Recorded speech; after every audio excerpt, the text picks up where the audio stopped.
Neil Diamond has been diagnosed with Parkinson's disease. He is cancelling the third leg of his current tour. Dr. Marc Siegel is with us now.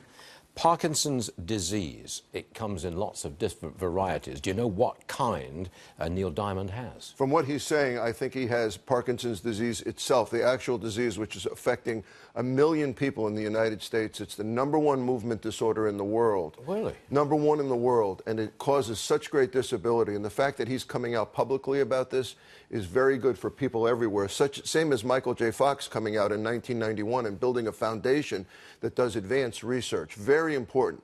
Now, Stuart, it's a clinical diagnosis. In the doctor's office, what I look for is people that are having falling, people that have a shuffling gait, rigidity, trouble with muscles. And I can test you to see if you have rigidity here or if you have this resting tremor. Okay. It's due to a loss of dopamine in the brain, somewhere deep in the brain that makes dopamine. And we can replace the dopamine with medication. The problem is people then get side effects from the medication. Okay. So a lot of research is ongoing in this. How does it come about? How does someone get it?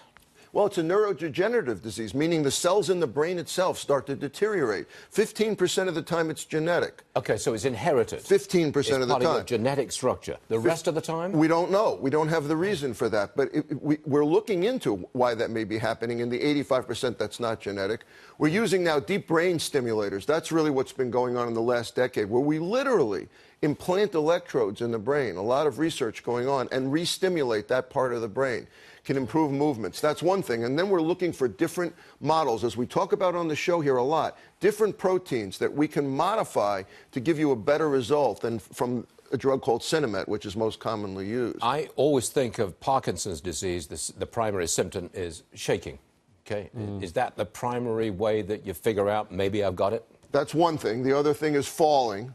The other thing, as you mentioned about your brother having problems with falling, problems with a shuffling gait. Now, in Neil Diamond's case, I think it probably affected the muscles in his throat. It can definitely affect speech and singing as well. And he's an icon. I mean, Sweet Caroline, and he's getting an award this year for a lifetime performance at the Grammys this weekend.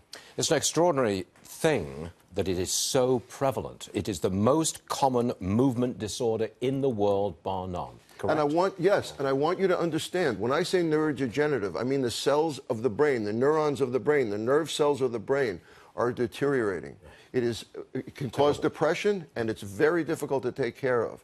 Dr. Siegel, I'm out of time, but thank you very much. Need research money on this. It's a very, very important subject. Absolutely. We appreciate it, Doctor.